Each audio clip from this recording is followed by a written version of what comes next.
ছাত্ৰ-ছাত্ৰীসকল তোমালোকৰ তৃতীয় শ্ৰেণীৰ সংস্কৃতৰ আন এটা ভিডিঅ'লৈ তোমালোকক সকলোকে স্বাগতম জনাইছোঁ। আমাৰ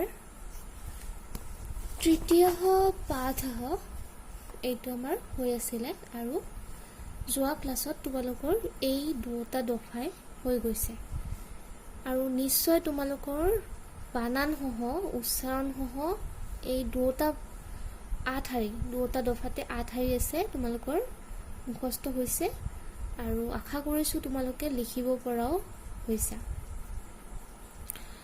যেহেতু পৰীক্ষাত সংস্কৃতত ইয়াৰে 8 শাৰী বা 6 শাৰী বা 4 শাৰী এনেকুৱাকৈ লিখিব দিব, তো তোমালোকে গুৰুত্ব সহকাৰে কথাটো ল'বা আৰু ঘৰত লিখাৰ অভ্যাস কৰিবা। আজি আমি এই লাষ্টৰ দফাটো আলোচনা কৰিম। লাষ্টৰ দফাটোত চোৱা, প্ৰথম শাৰীটোত কৈছে শিষ্টাচাৰণ সাধু বিচাৰণ। শুনি যাবা মন দি, কিতাপখন ধুনীয়াকৈ এতিয়ালৈকে যদি কিতাপখন ওলোৱা নাই ওলোৱাই লোৱা আৰু শব্দবোৰত আগতে কোৱাৰ নিচিনাকৈ আঙুলি দি উচ্চাৰণবোৰ কৈ যাবা, মোৰ লগে লগে কৈ যাবা। প্ৰথম শাৰীটো আকৌ এবাৰ কৈ দিছোঁ, শিষ্টাচাৰণ সাধু বিচাৰণ। কৈ যাবা, শিষ্টাচাৰণ সাধু বিচাৰণ বৃদ্ধিকৰণ আকলয়ামি। বৃদ্ধিকৰণ আকলয়ামি, মন দিবা দেই। শিষ্টাচাৰণ সাধু বিচাৰণ বৃদ্ধিকৰণ আকলয়ামি বিদ্যাৰ্য সাৰাৰ বিচাৰৈ সৰ্বশ্ৰেষ্ঠতাং বিন্দামি। দীঘল দীঘল, কিন্তু শব্দবোৰ বহুত দীঘল দীঘল, মন দি পেলাই শুনি যাবা। আকৌ এবাৰ, শিষ্টাচাৰণ সাধু বিচাৰণ বৃদ্ধিকৰণ আকলয়ামি বিদ্যাৰ্য সাৰাৰ বিচাৰৈ সৰ্বশ্ৰেষ্ঠতাং বিন্দামি।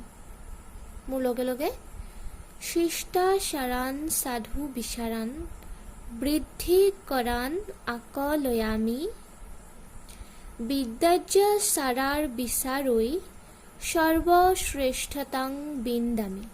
দেখিছা এইটো কিমান দীঘল শব্দ, বিদ্যাৰ্য সাৰাৰ বিচাৰৈ। দেখিছা, এইকাৰণে বানানবোৰ ধুনীয়াকৈ ঘৰত বাৰে বাৰে লিখাৰ অভ্যাস কৰিবা। আকৌ এবাৰ কৈছোঁ দেই, শিষ্টাচাৰণ সাধু বিচাৰণ বৃদ্ধিকৰণ আকলয়ামি বিদ্যাৰ্য সাৰাৰ বিচাৰৈ সৰ্বশ্ৰেষ্ঠতাং বৃন্দামি। হ'ল, এতিয়া মই ইয়াৰে অসমীয়া অনুবাদখিনি এবাৰ কৈ দিছোঁ। শিষ্টাচাৰণ সাধু বিচাৰণ, ইয়াৰ অৰ্থ হৈছে শিষ্টাচাৰ আৰু সাধু বিচাৰ লাভ কৰা।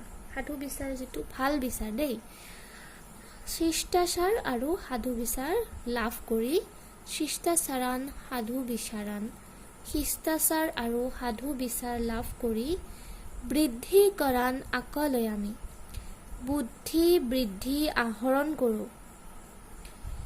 বুদ্ধি বৃদ্ধি আহৰণ কৰোঁ কি কৰি? শিষ্টাচাৰ আৰু সাধু বিচাৰ লাভ কৰি বুদ্ধি বৃদ্ধি আহৰণ কৰোঁ।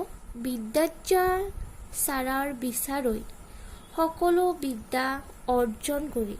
বিদ্যাৰ্য সাৰাৰ বিচাৰৈ সকলো বিদ্যা অৰ্জন কৰি সৰ্বশ্ৰেষ্ঠতাং বৃন্দামি। সৰ্বশ্ৰেষ্ঠতাং বৃন্দামি অৰ্থাৎ নিজকে সৰ্বশ্ৰেষ্ঠ বুলি ভাবোঁ। শিষ্টাচাৰণ সাধু বিচাৰণ শিষ্টাচাৰ আৰু সাধু বিচাৰ লাভ কৰি বৃদ্ধিকৰণ আকলয়ামি বুদ্ধি বৃদ্ধি আহৰণ কৰোঁ। বিদ্যাৰ্য সাৰাৰ বিচাৰৈ সকলো বিদ্যা অৰ্জন কৰি সৰ্বশ্ৰেষ্ঠতাং বিন্দামি নিজকে সৰ্বশ্ৰেষ্ঠ বুলি ভাবোঁ। হৈ গ'লনে? এতিয়া মই আকৌ এবাৰ তিনিওটা দফাই প্ৰথমৰ পৰা এবাৰ তোমালোকক সোঁৱৰাই দিছোঁ। আজি এই গোটেই দফাকেইটা শেষ হ'ল, সেইকাৰণে গোটেই তিনিওটা আকৌ এবাৰ সোঁৱৰাই দিওঁ। অহং প্ৰভাতে উত্তিষ্ঠামি, অহং প্ৰভাতে উত্তিষ্ঠামি, মাতা পিতৰৌ প্ৰণমামি, দেৱান ভক্তা বৰেণ্যান নত্বা, পথনে মতিং বিধাস্যামি। বিনা বিলম্বং শালাং গচ্ছন, পাঠ্যাংশান অৱগচ্ছামি, সৰ্বান বিষয়ান সজ্জাগঠিত্য, বুদ্ধি বিশদতাং প্ৰাপ্নোমি। শিষ্টাচাৰান সাধু বিচাৰান, বৃদ্ধিকৰান আকলয়ামি, বিদ্যাচাৰাৰ বিচাৰৈ, সৰ্বশ্ৰেষ্ঠতাং বিন্দামি। হ'ল। এবাৰ অসমীয়াখিনি আকৌ এবাৰ কওঁ। অহং প্ৰভাতে উত্তিষ্ঠামি, মই ৰাতিপুৱা উঠো। অহং প্ৰভাতে উত্তিষ্ঠামি, মই ৰাতিপুৱা উঠো। মাতা পিতৰৌ প্ৰণমামি, মা দেউতাক প্ৰণাম কৰোঁ। দেৱান ভক্তা বৰেণ্যান নত্বা, ভগৱানক প্ৰাৰ্থনা কৰি। পথনে মতিং বিধাস্যামি, পঢ়াত মনোযোগ দিওঁ। বিনা বিলম্বং শালাং গচ্ছন, অকণো পলম নোহোৱাকৈ বিদ্যালয়লৈ যাওঁ। পাঠ্যাংশান অৱগচ্ছামি, পাঠ বুজি লওঁ। সৰ্বান বিষয়ান সজ্জাগঠিত্য, সকলো বিষয় আয়ত্ত কৰি। বুদ্ধি বিশদতাং প্ৰাপ্নোমি, বুদ্ধি বিশাৰদ লাভ কৰোঁ। এইবাৰ লাষ্টটো। শিষ্টাচাৰান সাধু বিচাৰান, শিষ্টাচাৰ আৰু সাধু বিচাৰ লাভ কৰি। বৃদ্ধিকৰান আকলয়ামি, বুদ্ধি বৃদ্ধি আহৰণ কৰোঁ। বিদ্যাচাৰাৰ বিচাৰৈ, সকলো বিদ্যা অৰ্জন কৰি। সৰ্বশ্ৰেষ্ঠতাং বিন্দামি, নিজকে সৰ্বশ্ৰেষ্ঠ বুলি ভাবোঁ।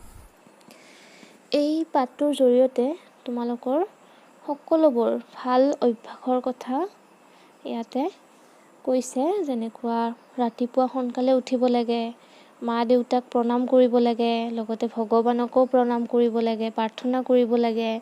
পঢ়া শুনা যিবোৰ কৰা মনোযোগেৰে কৰিব লাগে।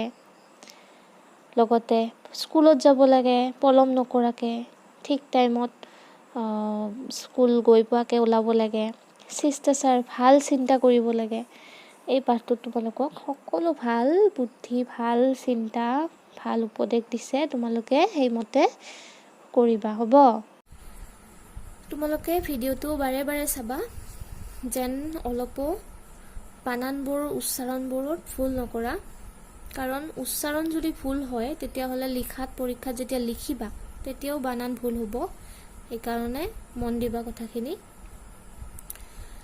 আজিলৈ এইটো পাঠ শেষেই হ'ল। তোমালোকৰ খালী পৰীক্ষাত এনেকুৱাকৈ শাৰী লিখিব আহিব। সেইকাৰণে তোমালোকে ভালদৰে পঢ়িবা। নমস্কাৰ।